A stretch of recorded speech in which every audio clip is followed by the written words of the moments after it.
I was born in Welch, West Virginia. I was born a poor black child. No, I actually said that in an all-black church in Atlanta, and it was dead quiet. 20,000 members. And I was trying to be Steve Martin, you know, the jerk. I felt like a jerk. And the cardinal's sitting there, and he's like turning white.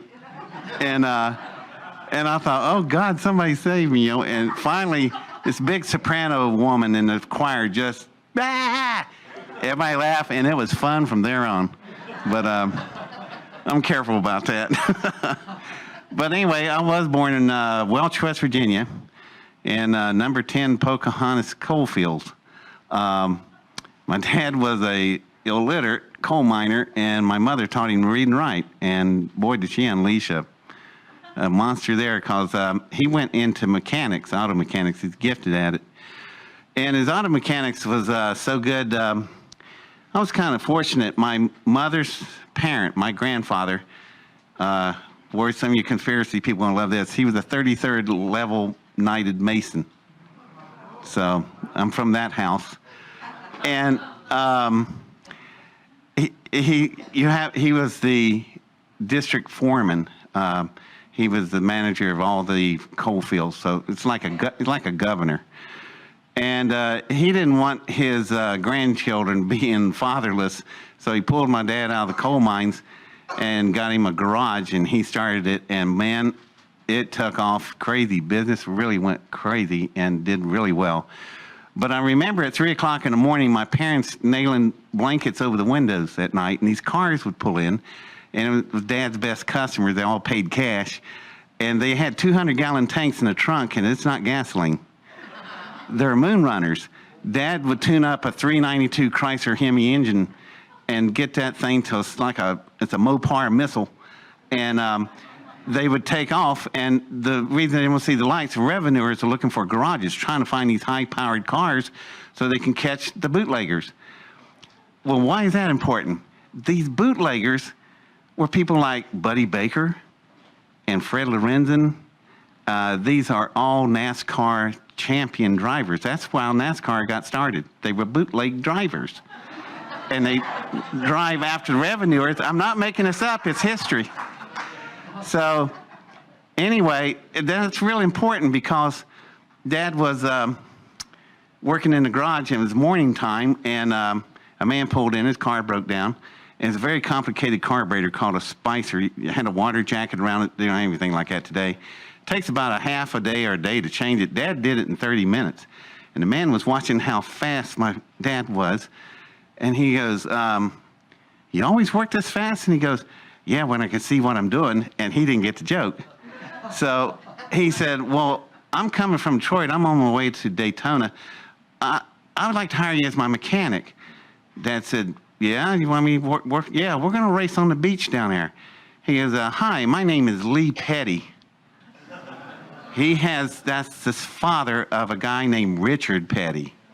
And if you don't know who that is, look it up on the internet. Winner of 200 national NASCAR races awards. They call him King Richard. I grew up in this world.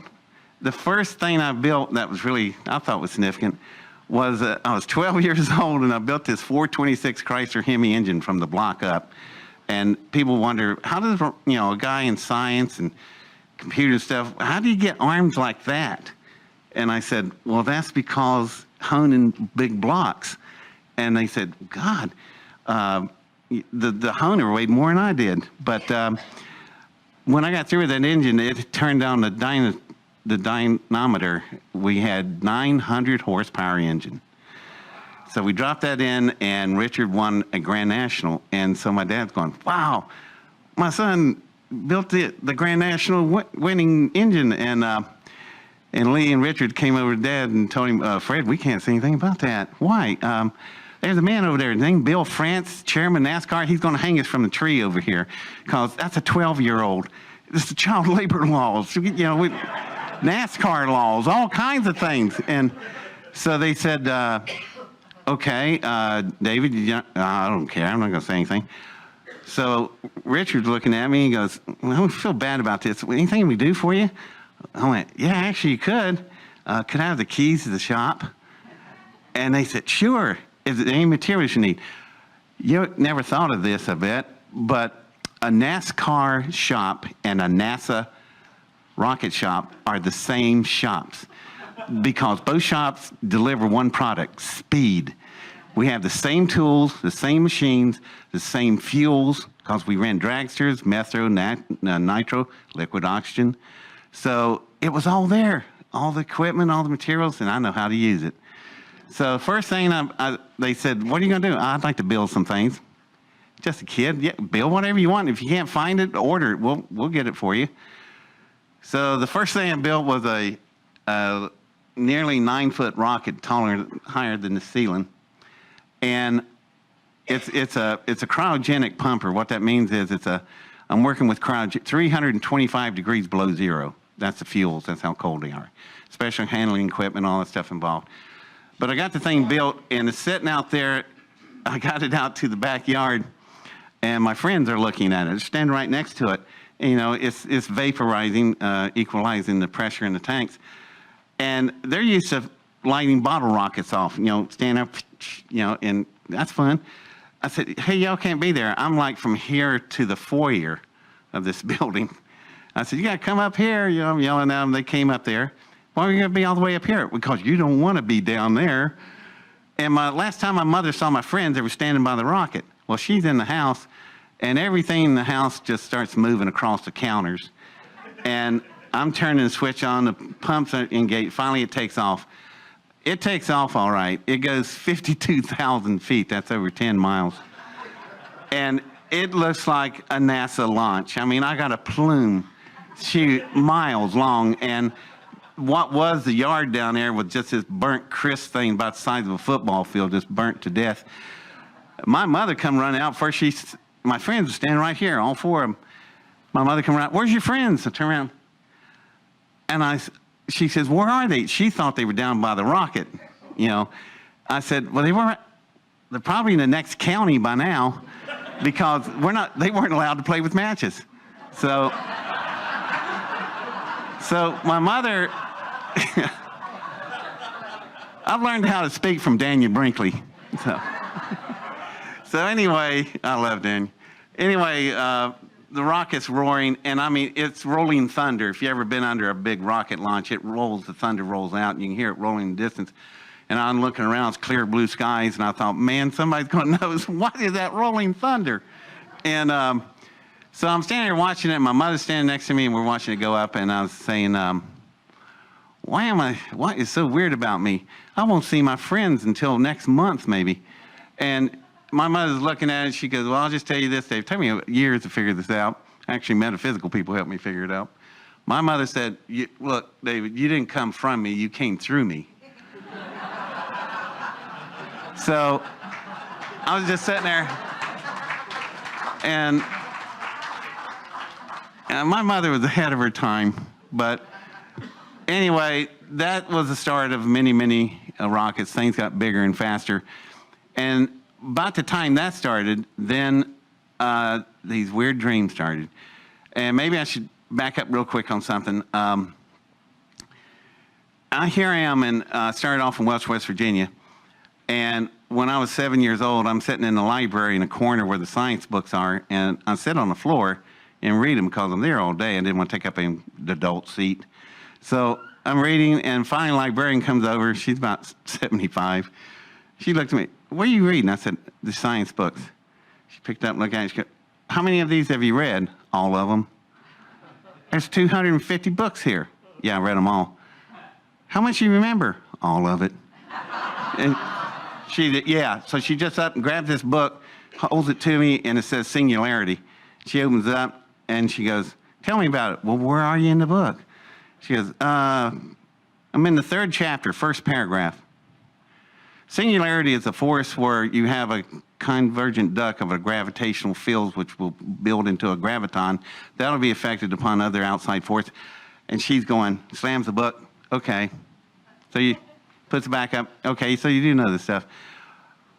Would you like some more books? I said, yeah, but we're in West Virginia, you know, it's 1960. So she said, well, I'll tell you what, this summer, join the summer program and I'll make you a librarian. And smart woman. 14 girls stand there, and I got a picture of it, and I'm in the center, the only boy, and I'm a librarian. But I was allowed to order books from all over the world, free. And that little old lady, she don't know what she turned loose on the world. Because after I ordered about 1,100 books, everything available on planet Earth at the time, that's when at age 12, I decided, I think I'll build a different kind of rocket engine. And friends of mine knew some rockets. Well, there's solid fuel and liquid fuel. Well, what are you going to build? Neither one. What are you going to build? I don't even have a name for it. I think what it's going to be called, it'll be an electromagnetic fusion containment engine. What is that? Basically, it's going to be a magnetic bottle, and inside the magnetic bottle, there'll be force fields, and they will hold the nuclear chain reaction. What are you talking about? Detonate an H-bomb and contain it. What? Yeah, it can be done. And so basically, with the Singularity application, and I did with the configuration that I came up with this thing, it allowed me to build a containment cell. And once, credibility starts getting stretched here. This can't be happening. Well, let me tell you something. What has been going on for the last 80 years over in fusion containment communities, they're on the wrong design. They've been on the wrong design for 8 decades. I've tried to tell them it's another type of design. And they keep doing the same thing over and over, looking for different results. And Einstein called that what? Insanity. And I didn't want to call these people insane, but, I just shoe fits. So they have one half. It takes twice what they're working with. The official rule right now in fusion containment community is that they can get it done in 40 more years and $80 billion more. The money was okay, but it was the years that got me. 40 years. Why is that 40? That's the time of a career. So they're going from career to career, and they don't care if they get it done. And that's why 80 years later, you still don't have containment. I can't believe I'm still this far ahead. But well, maybe I cheated. What happened was these dreams started when I was 12. And I wake up and I try to write it down, couldn't see in the dark anyway. But my mother, she took my lamp and stripped the bottom of it off and made it an open neutral negative on the lamp.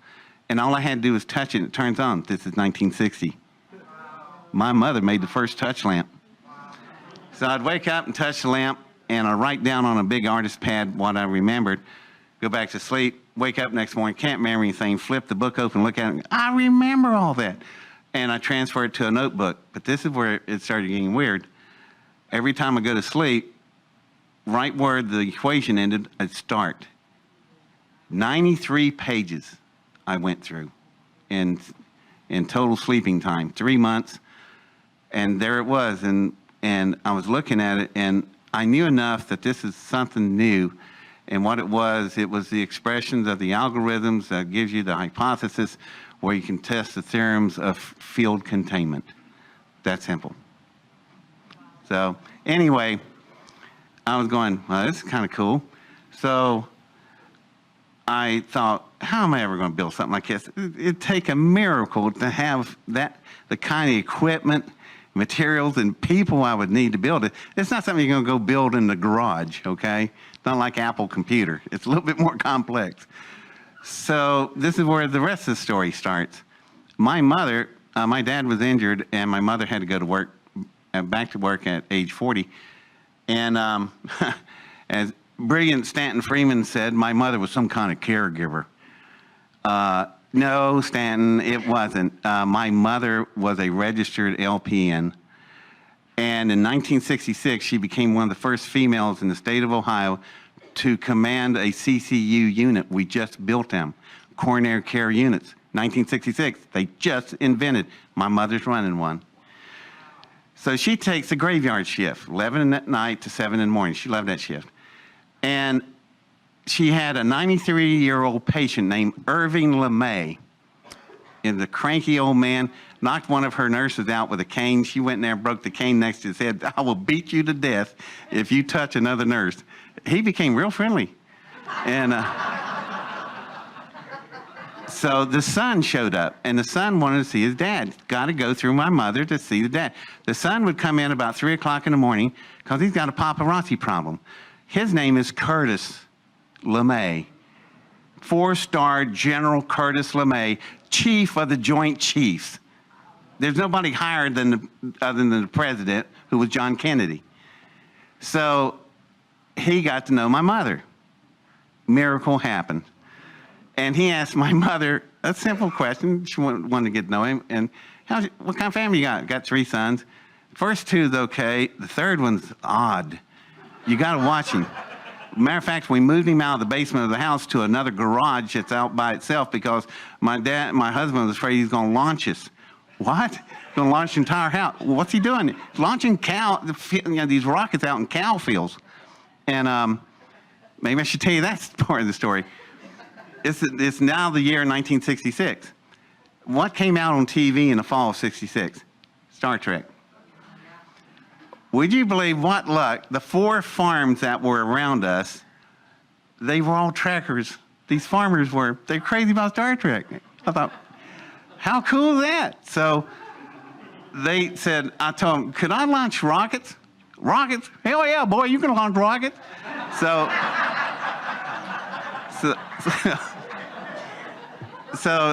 they were very helpful. They got the front end loaders and went out and they dug this big earth pit, big enough where I could drive the car down in, the station wagon, haul the rockets down in there. I had a subterranean launch area. And all the cows, they raised cattle, really cool cows, I really liked them. They'd all get up and I'd be down there working, look up, and cows are all the way around the perimeter and all looking down at me chewing. And the cows are smart. Cows are very smart. I like cows. They see me come up out of the pit slowly. They all turn around and walk real slow. And they get about 100 yards back and they're waiting for this thing to come out of the pit. And they just, all these heads looking up, chewing. And that's a normal day. And, but if they ever saw me run out of the pit, they ran, stampede, they'd run because something blows up out of the pit. And believe me, I had way more accidents than I had successes.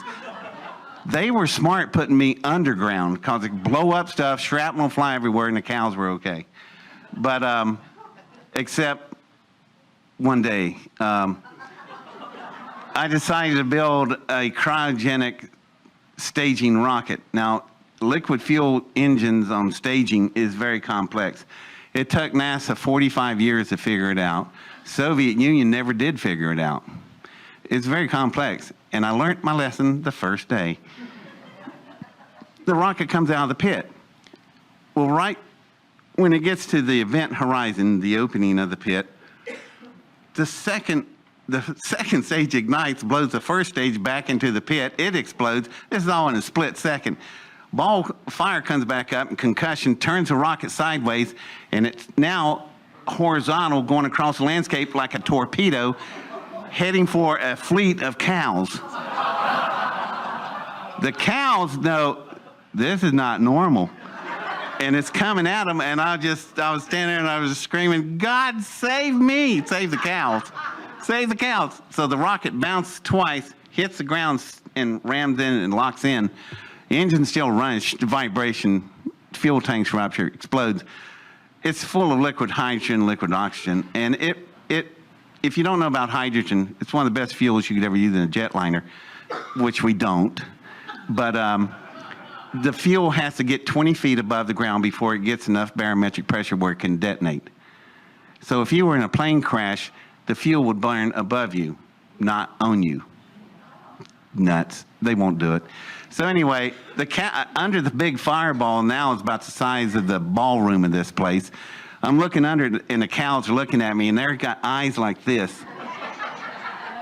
And I thought, oh, God, here we go. It was like an army, just all of them in unison, turn, about face, stampede. and they go off, and I thought, well, they're going to run, be okay. But there's a cow on the far side that's looking the other way and don't see anything. And the stampede goes right over that cow. So I come running over that cow. It's all busted up. It's dead. I mean, organs hanging out. And I went, God, I killed this cow. And farmers are now coming from all 4 farms, from all 4 directions.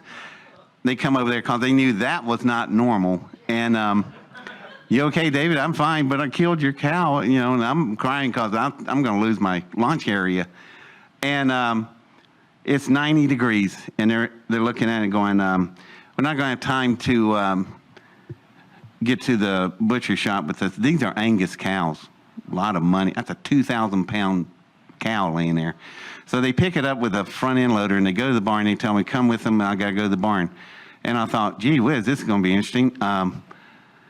I get there, and they string this poor cow up by the neck with a chain hoist, and they tell me, you got to dress this cow. And I turn around and I look at them going, why in God's name would I want to put a dress on this dead cow? And they just bust out laughing, tobacco juice going everywhere. And guy behind me went, whee, here. And I cut that cow. It was just, I became a vegetarian.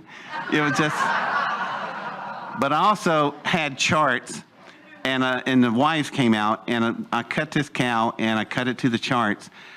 And I just want to do such a perfect job. And the guys are here mumbling back there, God almighty, he cuts like a surgeon. That's way better than the meat house does. And I cut this all 2,000 pounds up, and the wives were wrapping it. And I thought, they're going to throw me out now. My dad pulls up, and I thought, it's just going from bad to worse. And he looks up, and they stop and talk to him, and they're all laughing. And I didn't tell you about the part where I had everything up to my knees coming out of this cow, and it's hot. And I'm scraping, I'm cutting everything out. It's up to my shoulders, and this guy puts a bag of Big League Chew in my face. Here, have a chaw, boy. It was awful. So anyway, my dad walks up and said, well, they're not going to throw you off your property. As a matter of fact, you really did them a favor. They were going to have this cow butchered, and you just saved them around $400. They're pretty happy with you. I said, really? How about you? And he goes, I just got 50 pounds of steaks. I'm really happy. So I never ate a single steak. So I don't want to get distracted, but this is all going somewhere. So what I'm establishing is how I got a launch pit, how I could build so sophisticated rockets, how I got to things that seemed way too complicated, and now another string of events happened. Did you know General Curtis LeMay ran for Vice President of the United States in 1968 on an independent ticket with the presidential candidate of George Wallace? Did you know that? Remember that? Some of you, yeah. Well, George gets shot. Had good, yeah, he deserved it. But anyway, that meant LeMay. See what? I'm going to back up again here.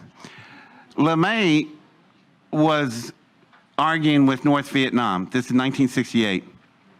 Tech offensive, really bad.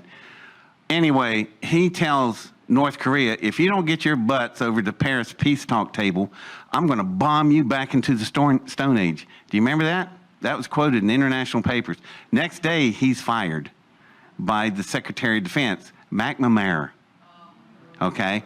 If you ever seen a picture of Curtis LeMay at that time, he's like 59 years old, standing there with that big stogie. Does this look like a guy that's going to retire? I don't think so. He was running for vice president because he's not through. He has an agenda he's running. Well, Wallace gets shot. That was the election, lost the election, November 68. January 6, 1969, there's a knock on my front door. I open the door, and there stands a full bird colonel in uniform. He goes, hi, my name is Colonel Arthur Bailey Williams. I'm XO for General LeMay. I went, okay, what can I do for you? We need to talk. LeMay switched gears when all that happened because, let me tell you something about LeMay. The B-52 Stratofortress, the nuclear bomber, LeMay designed it, created it. And then he wanted to use it, so he created SAC, Strategic Air Command, Nuclear Deterrent Forces. He did all that before he got fired. So he had another plane he was going to replace, the B-52, which, by the way, the B-52 is still in service over 70 years. The longest running military aircraft design in world history. This is the guy that made it. And now he just told me, I'm going to be your project manager. What are we building, General? He said, you're going to build your rocket, son. And just write out your wish list, because we're going to fill it out and we're going to go to work. Because at that time, there were two of them built. How many people heard of the XB-70? Valkyrie. Yes, these hands go up. Type it in the internet. You're not going to believe what this thing looks like. It's a Delta wings with a big long nose and a cockpit. A Delta wing. The Delta wing's almost the size of a football field. It carries nuclear weapons. It's going to replace the B-52. And they built two of them. They cruise at 85,000 feet and cruise at 2,000 miles an hour. Designed in 1958. Where do you think some of these ideas are coming from? We have nothing today that can touch that thing. Nothing. Nothing in the sky can fly that high or that fast. One of them was destroyed in a test. We didn't know that giant wings back there and the way they curved down at the pin yards created tornadoes that you couldn't see. And a camera jet came up behind it and was pulled in and went into the engines and blew the whole left wing off. And the thing went to the ground, crashed, blew up, killed the crew. There's only one left. So they then they looking at it going, this is the last one of its kind. So they put it over to Wright-Patterson Air Force Base, Dayton, Ohio. The Air Force Museum is sitting in a building. You can go look at it. What the plan was, he was going to get 45 of these things built, this Valkyrie, replace the B-52s, put them up in the constant orbit of Strategic Air Command at failsafe, and then he was going to drop all the missiles and stuff out of it and put Pislam, that's my rocket engine, in it. And then he was going to launch onto the Soviet Union. So your bomber comes in at 2,000 miles an hour, and then they open the bay and drop Pislam. Now, Pislam, I'm jumping ahead, but remember that whole scenario, okay? Kind of like Pulp Fiction. Now, let me take you back to something else. Now we're back to me working with Colonel Williams, and we started, and there was a big commercial garage that came with the property my parents bought with their house. It was closed down, but you know how big a commercial, like a Buick dealership in the big garage? That's what it was, and it was empty.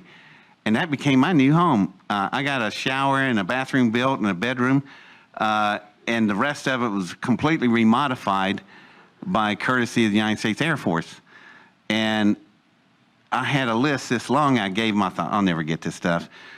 I got everything. I got presses, rollers, I've got spectrometers, I have a major lab. And what we did, we painted all the windows black, and they built this fake wall that could roll back and forth, and sitting back there was this giant lab. And then the Air Force people showed up. And I told Colonel Williams, you got to get them guys in blue jeans and plaid shirts. You can't have uniforms running around with all the medals and stars and stuff. So I'm trying to live a normal life here. And I am a ripe old age of 13. So they put on their clothes, and we all start to work, and we go to work on this project. And but it wasn't long until somebody else got involved. A United States congressman of my area named Congressman John Ashbrook, who ran for President of the United States in 1972. Anyway, he is, you know what his job was in Congress? He's chief of internal security of Congress. Imagine the power he has. So he walks up and asks me what's going on, and knows the general's doing something out here. And the thing that caught his attention was, I answered the phone one day, LeMay called me, and he heard the women up the line. It's a party line. Probably you don't even know what that is, do you? Some of you do. A party line's where lots of families share the same phone line. No. Yes. So the general's online talking to me, and he said, who's that laughing? I said, you got somebody with you? I said, no, there's a party. It's a party line. Click. Next morning, all these telephone poles and trucks show up, and they restring an entire telephone system into my house. And that's when the congressman said, what is going on out there in Knox County? So he found out, and so he started talking to LeMay, and LeMay and them got together. And here's the other crazy thing. Thanks to LeMay, now LeMay is retired, right? He got fired. It doesn't matter he's in civilian clothes. He walks onto a military base. This is the former chief of the Joint Chief. This is Bombs Away LeMay. That was his nickname. And he has a big cigar, and like he was on a flight line with all these B-52s being refueled, and the fuel's like, inch deep. He's walking across it, smoking a cigar. And a little lieutenant comes up, General, you can't smoke, you might have a fire. These planes might catch fire. And he turned around and said, they wouldn't dare.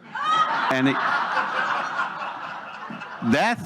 do you remember the story of LeMay and the senator that he chewed out so bad? Oh God, what's his name? He asked him the question, what? Goldwater. Barry Goldwater. Thank you so much. Anyway, Barry Goldwater, Senator Barry, very powerful senator, asked LeMay, and LeMay was with me 2 hours after he talked to Barry Goldwater, and you're to see what Barry Goldwater said. I asked the General, tell me about Hangar 17 and Area 51, and LeMay turns around, grabs him by his tie, and says, don't you ever ask me that question ever again, and pushed him back. That's a full-blown United States senior senator. He was laughing because he said, I think LeMay would have stomped me into the ground. So why did he react like that? Stuff's going on, y'all. But he has a different agenda at that moment, and it involves this teenager. So we start building, start construction, and you should see the parts and materials, and they would destroy the paper trails. They destroyed every hour of the day. They erased things off of containers, but I was ahead of them. I could actually catch some of this stuff. And we had groups like National Lawrence Livermore Laboratories. We had RAND. We had Batero Memorial. We had Los Alamosis. Tennessee, Oak Ridge, Tennessee. Everybody's involved in this. It's coming through a thing called the Iron Triangle. You've heard of that? No? That's your military, industrial, and commercial complexes working together. It's what's fueling everything you're all concerned about. It's the driving mechanism, and it's still in place. LeMay commands that, commands it. And so I have carte blanche for everything I want. Gee, General, I'm sorry to tell you this, but I need about 3 grams of plutonium-238. No problem. Be here tomorrow morning. It was.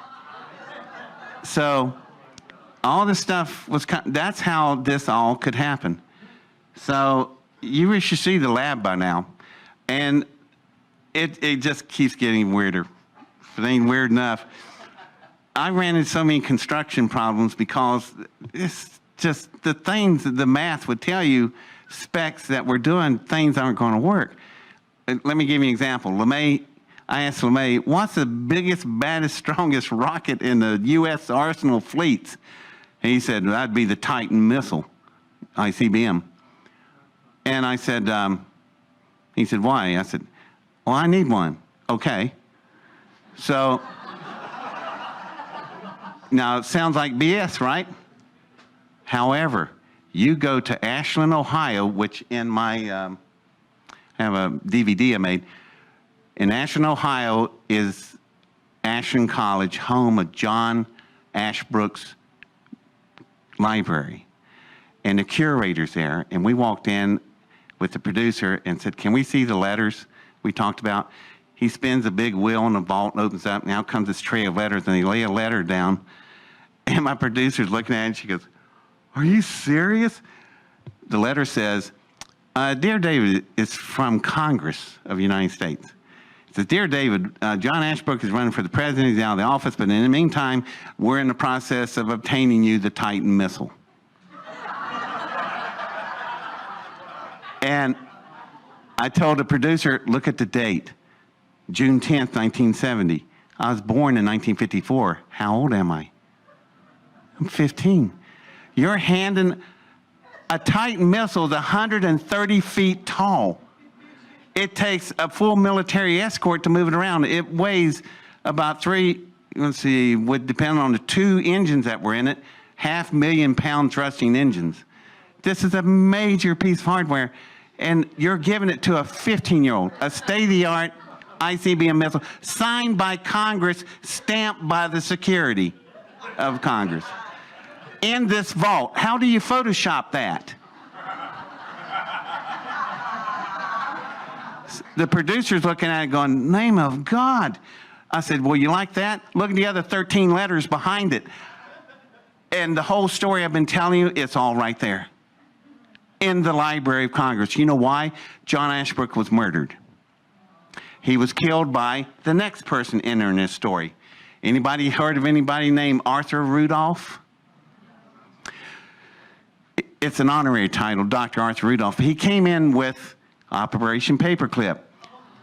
He was one of the chief architects of the V-2 rocket. He's also a full colonel in the Gestapo.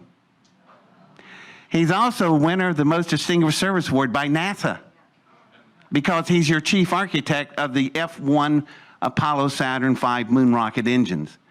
They didn't want to tell you that, do they? And they didn't really want you to know. Why?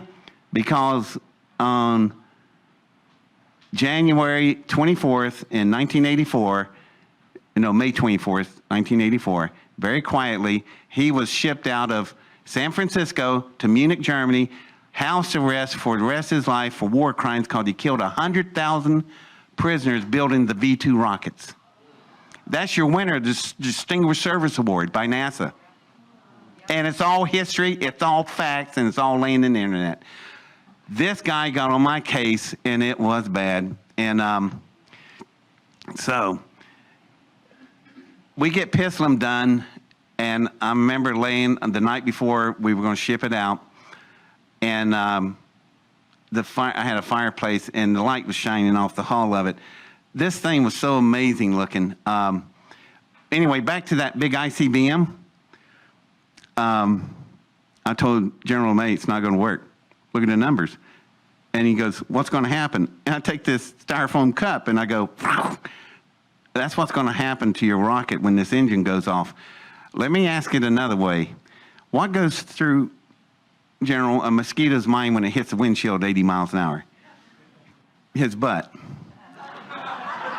So the General actually, cigar fell out of his mouth. That's what's going to happen when this engine turns on. It's going to rip clear through your rocket because the acceleration curve on this thing, I can't even get a calculator to go that high. And he said, "What are we going to do?" "We're going to lay the engine down and build a rocket around it." And that's exactly what we did. Now, I remember I was on Art Bell and I was describing this, and the material I used on this rocket, I don't know where it came from. It came from England, but the origin of the metal is unknown. There was enough of it to build a rocket. There was tons of it. And it's got a really cool name. It's carbonite.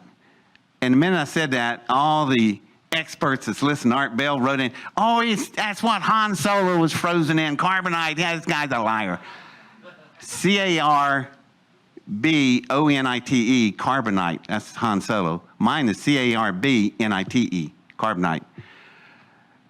It is so hard. You ever saw molten metal poured into these big vats?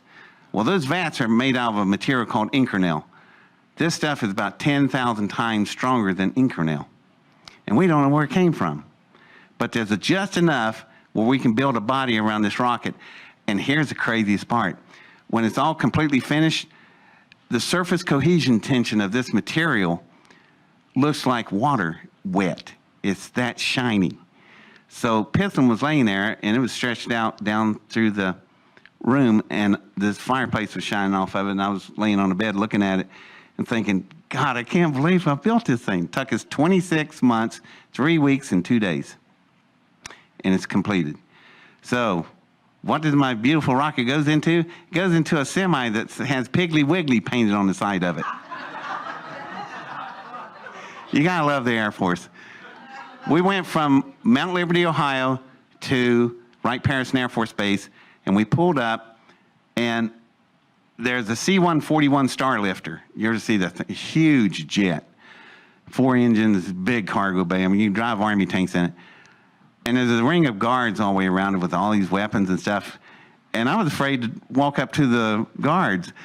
And LeMay said, son, they belong to you. They're protecting you and your rocket. It's okay to walk through. I said, really?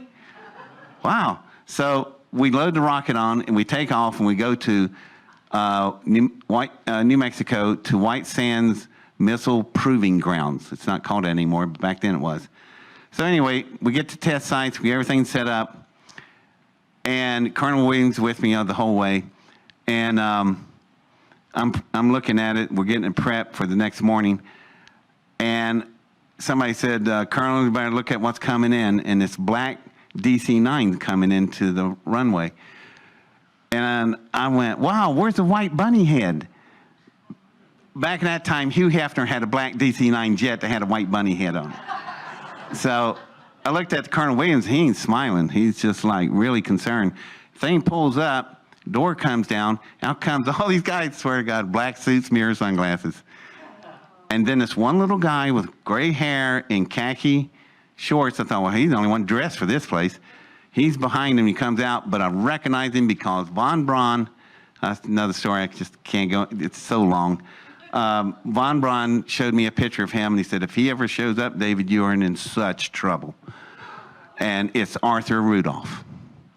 So he comes out of there, he walks over to me, he said, oh, are you the young man that has the rocket? And, you know, German, blonde hair, blue eyes. I'm waiting for him to say, we have ways of getting the way you to talk. So, and he's, so help me, holding a cigarette like this. And I'm going, if that's not Nazi, I don't know what that is.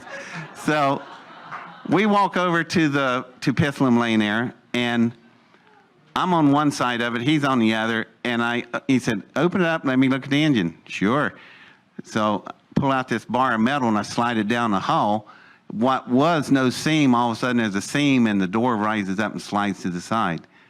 He goes, what is that? I went, it's called a dissimilar metal lock. You ever heard of them? That's the key, the block of metal. And he's like looking at me like I'm from another planet. I said, it's old technology. It was made in World War II. He was upset. But anyway, he stuck his head down in the engine compartment. And I thought, I just can't stand it. I'm going to do something. So I got right over top of his head and I got right down by his ear and I go, that engine you're looking at has 10,000 times the power of all 5 of F-1 Saturn engines of Apollo. What do you think of that, Dr. Rudolph? And his head springs up, man. He's about the color of a thermometer. And he's looking at me, he goes, he's so upset he can't even get his questions out.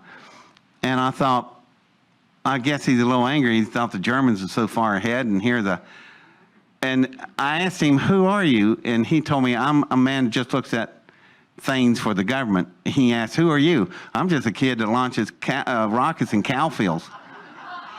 And it went downhill from there. It wasn't good encounter. So now we pack the rocket up, take it out to the platform, get it ready to launch. Rudolph comes out all huffed and tells me to change the coordinates to these coordinates. And I'm going, wait a minute.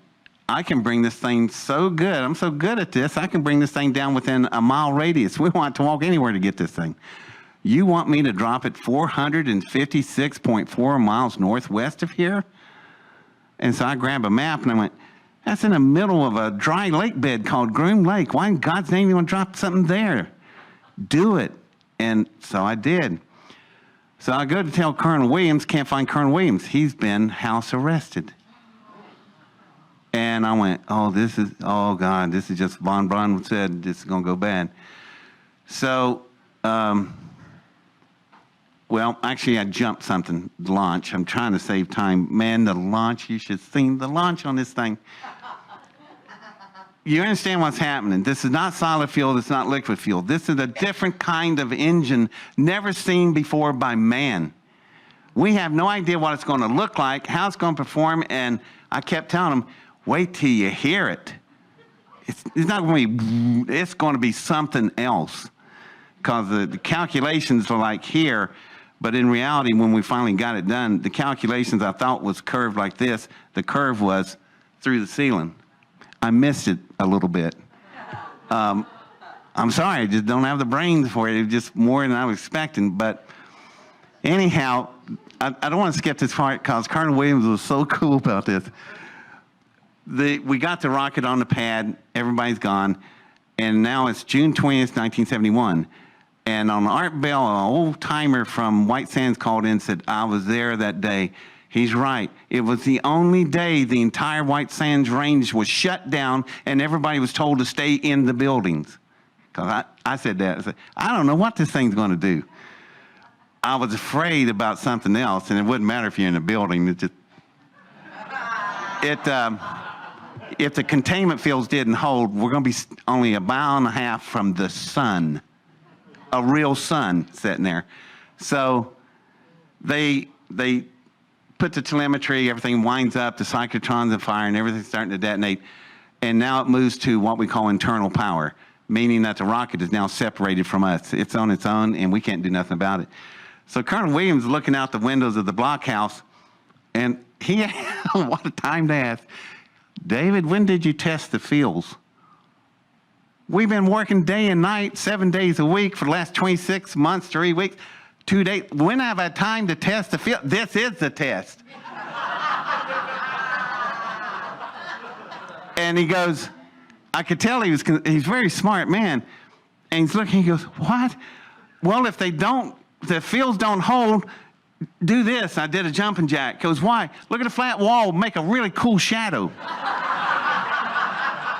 And he goes, oh God. And he hits the red button and tries to shut it off, and it won't shut down. It's now internal power. And he said, what do you think's going to happen? It's either going to launch or we're going to make some really cool shadows. He goes, oh God, and hit the button again, and too late. All of a sudden, everything in the building's moving because the cyclotrons that are hammering out there. So all of a sudden, we see a light, and it starts out bright. But it goes a whole lot brighter. It starts growing in intensity. It's getting so bright, everybody puts their glasses on. It keeps getting brighter. It will get up to 1 million candle power per square inch. That's the sun. And I have at the bottom of the rocket, I have the fields extending out below the rocket so I don't burn the tails fins off. And there's just a massive explosion. It's gone. There's this white streak and this blast ring coming. And they went, what's that? It's a concussion wave. And it hits us. And I look out, and these poor security guards, the only people out there, they're hanging on the cars. They look like flags in the wind.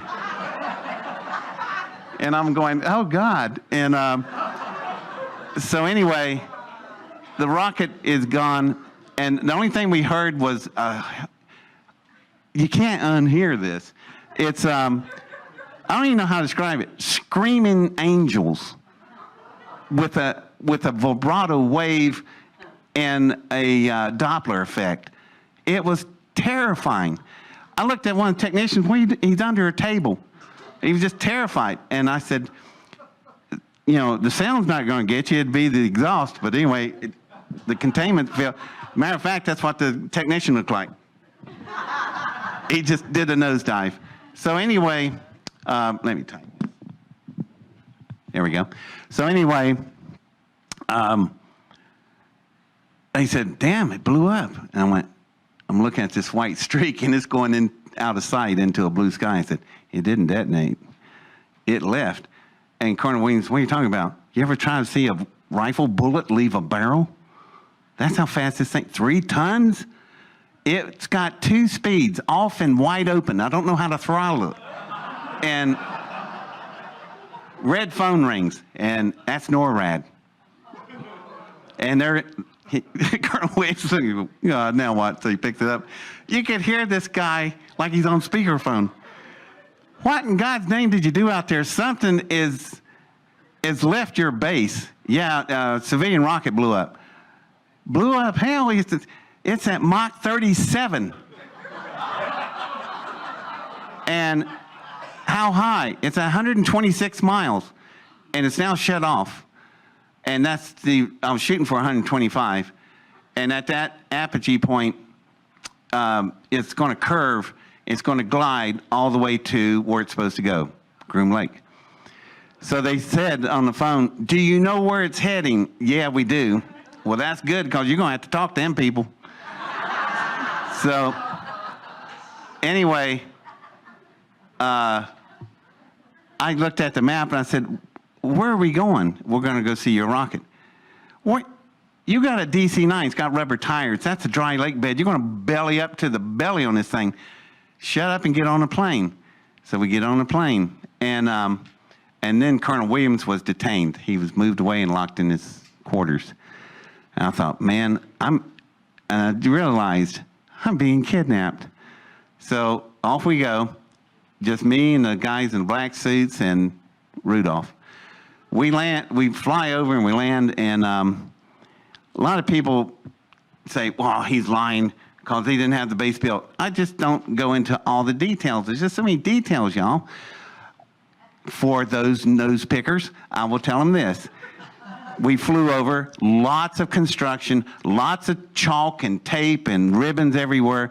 Clearly, 2 big runways are going to be built, about 10,000 foot each, 2 of them. And we land on a taxiway that cuts across. And we roll up to a center hangar, and you get out, and the hangars look old. They're painted where they look old, but you get close to them, it's brand new. Now, why would they want them painted old? Satellites watching, I guess. And I thought, what is with all this stuff? So then you think the story's weird? It's just starting. First thing, this thing pulls up. It looks like a golf cart, but it's not a golf cart. It's got some kind of intake in the center that, it pulsates and glows. Makes a strange sound. I swear I never heard anything whine like that. And you get on it, and we took off, and I'm trying to figure out how this golf cart's running. And we go in the center hangar, we sit there, and then all these chains come up out of the floor, doors close off, lights come on. And I thought, what next? And the floor is the size of a football field. It's concrete. It drops, all of it. It's an elevator. And I'm going, holy smokes, you can put 3 or 4 747s in here and drop them. Whatever they're picking up and down, just the concrete floor has got to be 500,000 pounds. It can't be pulleys or chains or cables. What is lifting this thing? So as we're going down, I found out embedded in the walls where half of their bodies would stick out were 12 Sequoia-size worm screws. That's the heaviest lifting load. Your garage door, that's a worm screw. Very heavy load capacity. Strongest thing we know of. So whatever's going up and down this elevator is unbelievably heavy, like an aircraft carrier.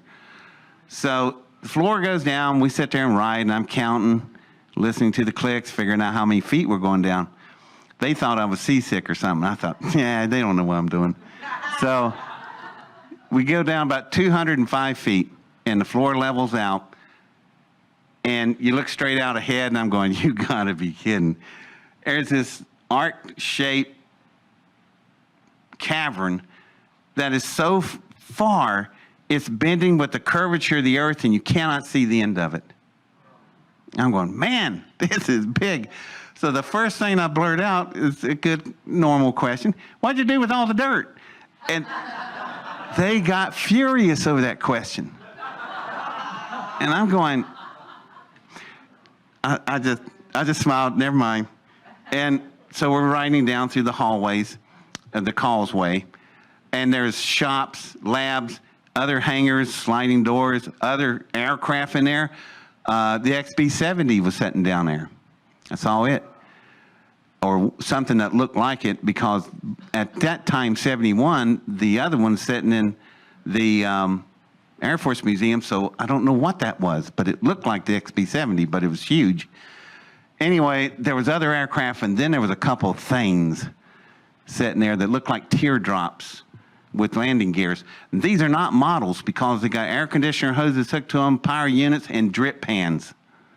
These are working aircraft or spacecraft or whatever they are. And there was another thing really cool. I was a Irvin Allen fan of Voyage Bob and Sea. Remember the flying sub? One of them suckers was sitting over there. And I'm going, wow, man, they got the flying sub. And they got on the radio and they closed the door. But we're riding on down. We go for a good ways. We stop to the left. And there's this, it's not like the other hangar doors where they slide. You know what an iris of a camera looks like?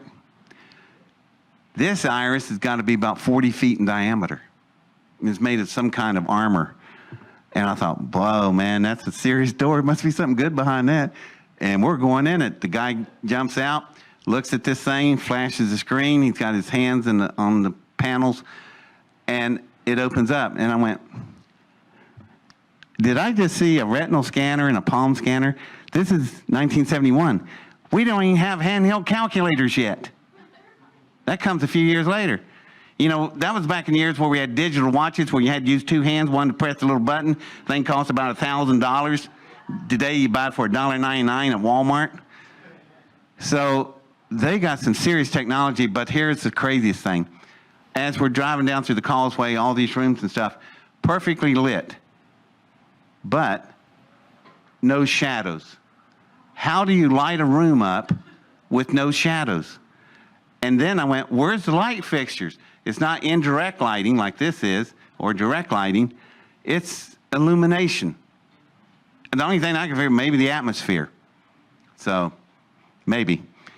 I don't know. I'll be the first. I don't know. And I thought, this is crazy, man. And a retina scanner, and I said, man, this place is just freaking me out. So, we drive into the room. The lights come up. No light fixtures.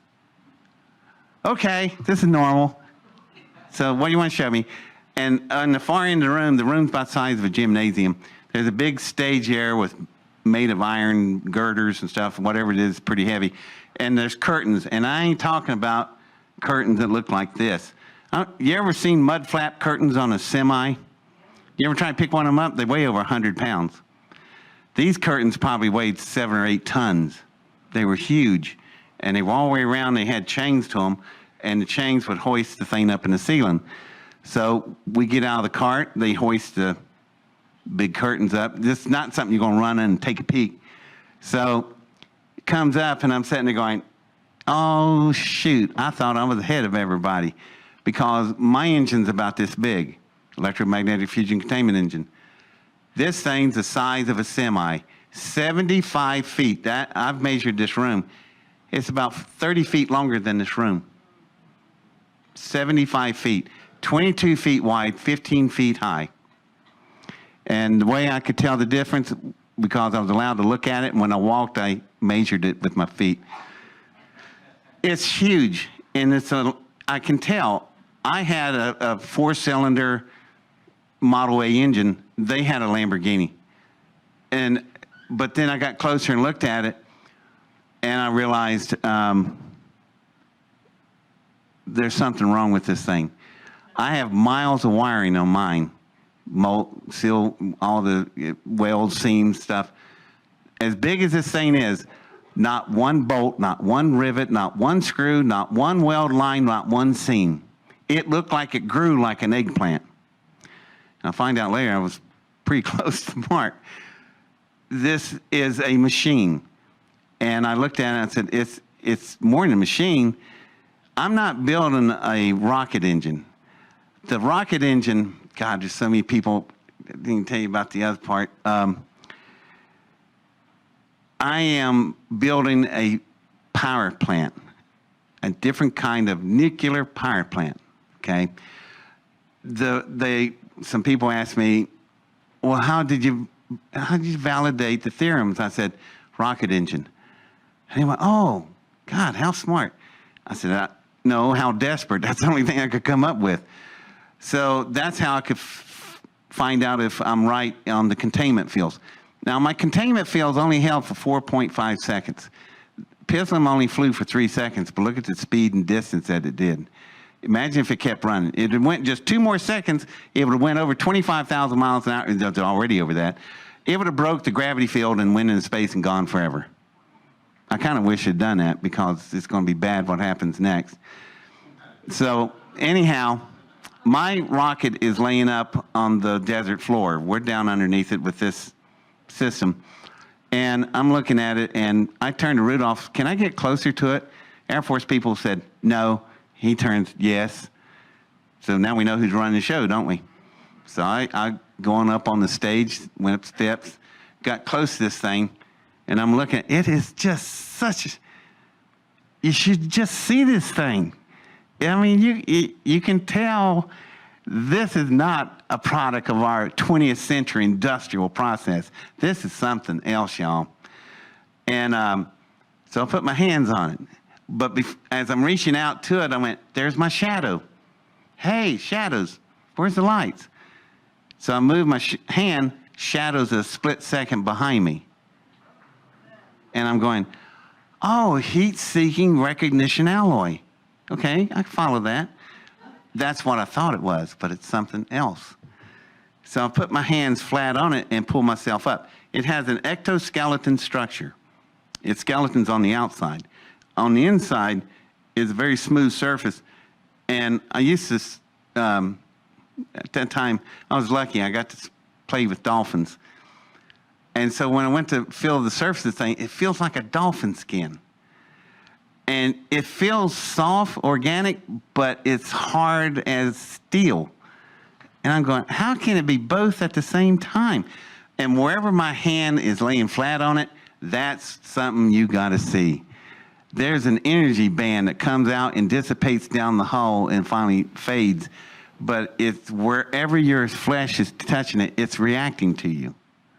And I'm going, wow, that's really cool. I'm like, how did it? And finally, Rudolph told me, go on up. So I crawled up the skeleton structure, got up on top, and what looks like a big spinal column with vertebrates, I'm stepping over it, and I look in the vertebrates, and there's all these tubes running through the ectoskeleton structure, and you can see a liquid moving through the tubes, and the liquid looks like methylate in the sun. Y'all remember methylate in mercurochrome? A lot of these young people going, what is he talking about? What I'm talking about is when you saw your mom coming with that, you're going to go, God, this is going to be good. They put it on cuts, burn like fire, but never got infected though, did you? Killed everything, nuked the whole area. So anyway, that's what this fluid looked like, and it's iridescent, and it's like glowing. I'm going, and it's moving. I went. And it's cold in that room, like air conditioning. You put your hands all over this thing, and it's warm, same temperature as us. And I'm looking around, there's no power cords, none. How is it staying warm? How is this fluid moving? And there's no power. And I'm going, this thing got an internal power source. And I thought, when I built mine, I didn't have a secondary power source like that. So anyway, I'm walking up to the front because, how do you describe this thing? I've been trying to get concept artists to work with me, and it's proven to be difficult. It's like I'm describing to a police artist what the assailant looked like. And the best way I can describe it for you, think of 2 octopuses having sex. You have 2 big round bulbs type look with all the tentacles twisted around. That is where the cyclotrons are firing. The tentacles are the plasma ducts, and it's in a figure 8 pattern. And that's what makes this thing work. That's why they haven't gotten it right yet. So anyway, I'm looking at that, and I get down to the damage area. There's a hole about 4 feet in diameter on the side. Something has come in and hit it, and it hit it in the exact right place. Because figure 8, right where the two balls cross. I call that the eye of the hurricane. That's where the force of the plasmas are going through. You got to remember there's 100 million degrees temperature running in this thing at this place. And that's 100 million degrees centigrade. It's even hotter in Fahrenheit. So anyhow, I'm looking at it and I went, wow. And I could look down in the damaged hole, and where the blast area was, it didn't blow from the inside out. It blew from the outside in. So something hit it. And this is metal, right? So it should be very sharp and jagged. You know what it looks like? It looks like a whale that's been shot with a harpoon, which has a grenade on the end of it, and blows a hole in the whale. That's how they kill them, with harpoon guns. And if you ever look at a hole of a whale that's been blown by a charge, that's exactly what this hole looked like. And I'm going, am I standing on a dead whale? I mean, is this thing organic or inorganic? Is it a machine or something else? And I'm a little confused. So anyway, I slide down to the damaged area and I grab hold of the blown out chunks so you could hang on to it. It was really hard, but the blast made it look like it was like flesh. I can't describe it any clearer. So anyway, I go down into the dark part, and it's glowing down there. So I asked Rudolph, can I look inside? Air Force people, no. Yeah, go ahead. So going down in there, and man, let me tell you, what I saw where that damaged area is, you got to think about something. I'll eventually figure this mechanism out here. There we go, I got it. I'm a rocket scientist. Of course I can figure this out. So I get down in there, and the first thing I noticed was what was left of a seat is gone, but you can sit down, your legs would hang over. And I'm going, that is a bipedal anthropoid shape. So that's whoever it's working at. This is a maintenance station. That's what it is. It's a diagnostic station, because on the other side, there's one that hasn't been damaged, and this is twins, left and right. One for the front, one for the back. And that's the way I built mine, but not big enough for somebody to sit down in. Mine's only this big. Now I'm able to walk through my engine. You got to be in here to let. That was freaked out. I've had stuff so small I'd had to assemble it under a microscope. Now I'm big enough I can walk through it. And I'm going, man, this is just too much. So I'm getting down there, and I sit down what's left of this seat, and the blast that came in was amazing. It came through the walls and through the diagnostic area, disintegrating everything that it hit. It cut through the seat, and then it hit the bulkhead where the plasma walls are, where the electromagnetic fusion containment fields are. And it stopped. Yeah, when it hit that field, it stopped it. I don't care what the heck they were shooting at it with. That blast got to right there, and it stopped at the wall. But it was enough blast to shut the thing down, and these things can stop in a picosecond. That's a trillionth of a second.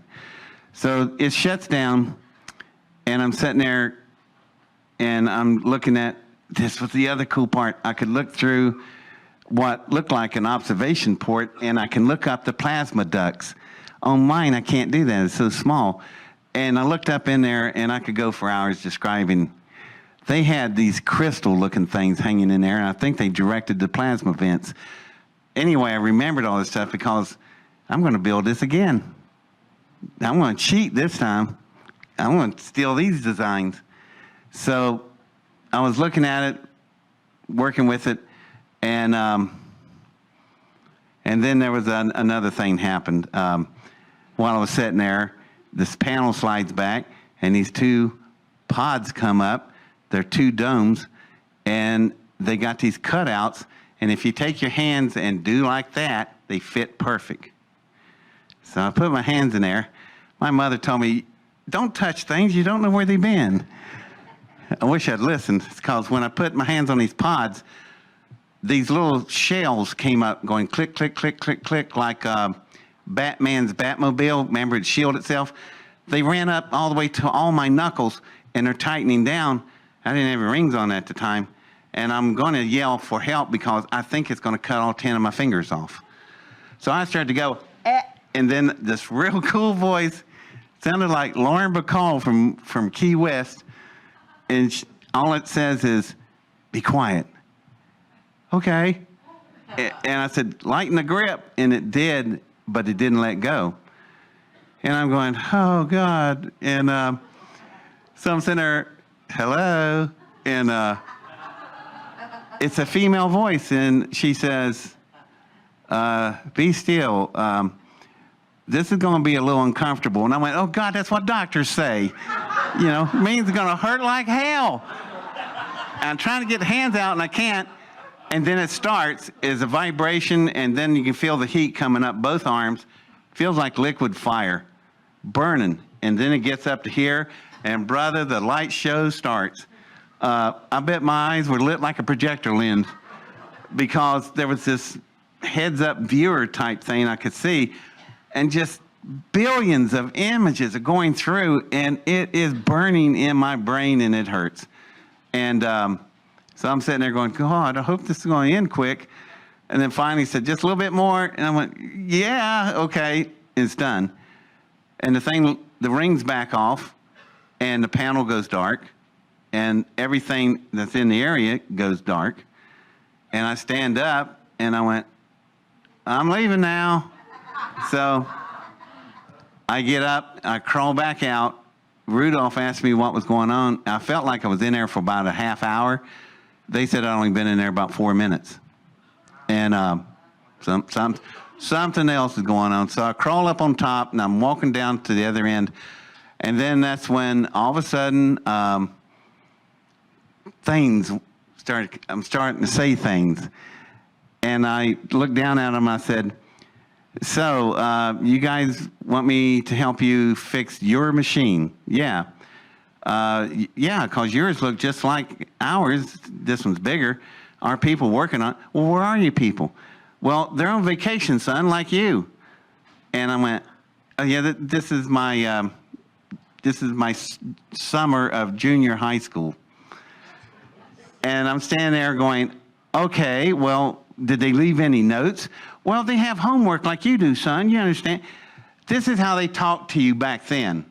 You know, a lot of teenagers today just wouldn't believe it, but it's very condescending. And so I said, okay, so they took their homework with them. And then finally I said, look at the construction of this thing. We didn't build this. It's not ours, and it's not theirs, meaning the Soviets. It ain't from the neighborhood, is it, y'all? Now they're getting really upset. And they said, you need to calm down. I said, you need to tell the truth. I said, where is this? How old is it? Did you dig it up or did you shoot it down? Is there a crew? Did you pickle them? That'd be great. Some race lands down here with packing all kinds of bad guns and stuff and pissed off, and you pickled their crew members, and I don't have anything to do with it, and I get vaporized. And they told me, get off the engine. So I come down off the engine, and I am so furious because my world just crumbled in front of me. I went to sleep listening to Anita Bryant. I had an American flag for a blanket. And all of this is destroyed. And I'm sitting there going, this sucks. So I come down, I'm so angry. And everywhere I'm touching the hull, it's not the blue-white rays or energy coming off. It is fiery orange red. Looks like methylate on fire. And I'm touching the hull and I'm going, man, what is that? And as I calm down, it calms down and goes back to blue-white. And I went, oh God, that's not heat-seeking recognition alloy. This thing is feeling me. It's reading my feelings. That means it's a sentient. This thing is alive, or it was. And I do remember hearing this. Was time to go. We're not going to work with Black Hearts no more. And I'm going, what does that mean? And so I get down and talk to the Air Force, and it's bad news. Nobody wants to talk to me. Everybody's pissed off. So they throw me on this back of this golf cart thing. I'm facing out back. They're driving forward. And then that's where I found out why I'm there. There's some other reason they're not telling me why I'm there. And this is it. They're whispering to each other. What happens when people whisper? You're driving forward, the wind's blowing that way. What does sound do? It travels on the air. Their whispers are right here. And I'm listening, and they're going, if we don't get Tim to tell us how to get this engine repaired and running, we're not going to get first strike. And I'm going, first, are they playing baseball? What do you mean first strike? It's 1971, never heard of it. And then I realized, oh God, they're talking about, then they said MAD. And I went, oh my God, it's MAD, Mutual Assured Destruction. It's what we live under today. It's, you're a Soviet Union, I'm America. You fire at me, I fire at you, and you can be assured we're both going to die.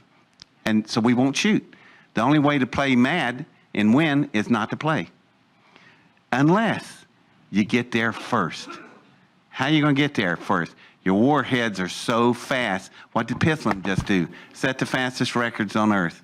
And now the Air Force has it laying up on the desert floor, and we're riding up there, and I just realized I've got to figure out a way to blow up my rocket engine on a top secret military Air Force base that does not exist. So I thought, no pressure.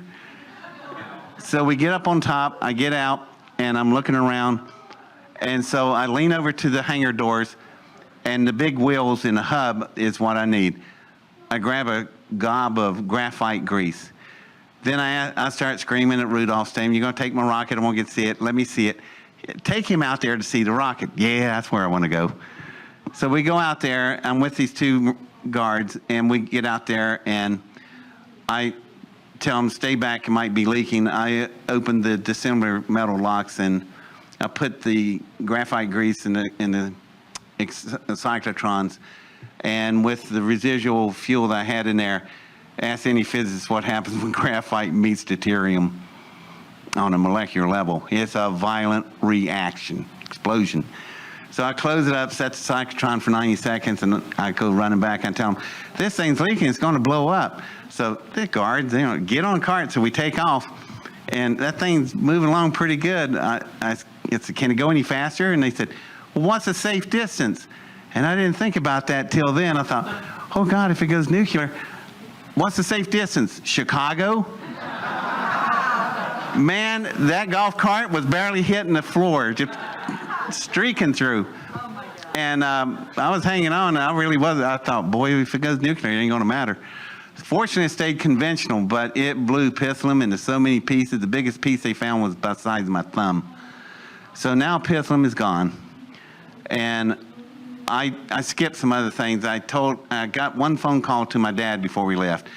And way back, I told my dad, if I ever call you and I tell you light your pipe, I want you to take the lab and burn everything there is. Burn all the papers, burn all the drawings, burn the models, burn everything. So right before I left with Rudolph, I asked to see my dad and say, I want you to talk to him, but don't tell him where you're going. They had a 17-year-old cadaver. They were going to burn it, change the dental records on it, and send it to my parents and tell them I was burned to death at White Sands, New Mexico. So I'm going to be there forever. So we're standing there, Pittsland blows up, we pull up, Rudolph asked what happened. He said it was leaking. Rudolph's smart. He's looking at me, he grabs my palm, looks at the hangar door, looks back and goes, very smart. And then he hits me so hard, my lower teeth go through my lip. And I'm laying on the ground, I'm bleeding, and I hear all these guns cocking, I'm going, man, it's just getting worse. And I look up, and all the gun barrels are pointed at Rudolph. These are Air Force personnel. Their daddies just fought Rudolph in World War II. It ain't over. And you just hit a Midwest Ohio kid and tore his lip up? And I looked up at Rudolph and said, maybe you're not so much in charge. And it was tense there for a minute. I was the one to say, shoot him, shoot him. And the guys in black suits came out, and then it was a standoff. So black suit guys took me to a room, threw me in a room, and locked the door, no windows, just a single bulb hanging off of a wire. And there I sat for hours. And Rudolph told me, we're going to send the cadaver back to your parents. You're going to be here for the rest of your life. And that's when I started crying. Because I thought, man, life is over with. Nobody's going to know I'm here. And I thought, I'm just not going to give them anything. So I'm trying to figure out how to electrocute myself with that wire. I can't get to it. So after about 8 or 9 hours in this containment thing, I hear the biggest ruckus you ever heard. And door opens up, and there's a big square figure with a stogie. And he's got this colonel by his tie. It's the base commander. This is Curtis LeMay. He flew in. If you didn't know this, who put the commander of base in charge of Area 51? The chief of the Joint Chiefs. He did. He knows the guy. He put him there. So he's in civilian clothes. It don't matter. He's throwing this guy around like a puppet. And he saw me bleeding, and he looked at the colonel, and he started in on the colonel. And it wasn't him. It was Rudolph. And he asked, where's Rudolph? And the colonel said, he just left before you got here. Find him. Clean him up and put him on the plane. And so he flew me back. And we went back to Wright-Patterson. Then they drove me back to my home. And that's how I spent my summer vacation of my junior year in high school.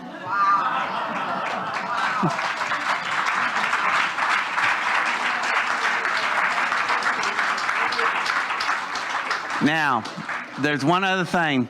Things were quiet in the fall, in the winter, spring. I'm graduating. I'm in high school line, cap and gown, shaking hands. Yeah, I'm going to Ohio State. Yes, I have a full scholarship. Astrophysics, how about that? And then I grabbed his hand, it's ice cold, and I turned, and it's two guys in black suits and mirror sunglasses. They hand me a paper, I unfold it, and it says, greetings, I'm drafted. It's June 10th, 1972.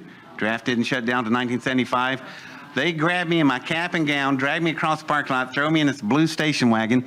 They drive off, my parents are screaming, and all they heard was legal conscription. I can be legally taken. Now, in that DVD we have, they interview my high school classmates who say, I remember that. My God, that's what happened. He disappeared. He was gone. So that's what happened. Anyway, we get to the Port Columbus, Ohio, and I get on a jet. There's another confrontation. I'll skip that part. I just told Colonel Williams and all his armament to back off, let the CIA go. And I ended up in Langley, Virginia, home of the CIA. And I'm on a table. They strap me down. Door flies open, and in walks Rudolph and friends. And it starts. And that's the first time I felt the needle on the top of the hand. And it was way more fire than the download of whatever it was. And that was my first taste of sodium barbital and sodium pentothal. And I was under for 4 days, and I remember somewhere in between waking up, and they said, you're only supposed to put a person under no more than 30 minutes. I was under for 4 days. Rudolph is trying to get things out of me, and he's not getting it. And then finally I remember saying, if you give me more, Rudolph, he's going to die. He's going to have an eggplant. And he said, I don't care. So finally came to, and then there was a big ruckus in the hallway again. I didn't see who it was, but I bet you it was probably LeMay. And anyway, they came back to me and said, we're going to send you to Vietnam. You know, you won't live probably a day. That'll be the end of you. And I said, fine. So I'm not building any more rockets. So they came back, a few more rockets in the hallway, came back and said, how do you feel about jets? Well, they can be defensive. I can work on them. So fine, you're going to the United States Navy. 11 years later, I am in the United States Navy. I started off as a jet engine technician. And it's another, take 2 hours to tell you what some of the stuff happened. Ended up in O&I, Office of Naval Intelligence officer, and you think this was the crazy story? You should hear that one and what they wanted me to do, and I'm under oath on that one. But I could tell you everything up till now because I was 17 years old. You can't sign a minor to a national security oath. It's against the Constitution. So that's how I can tell you this.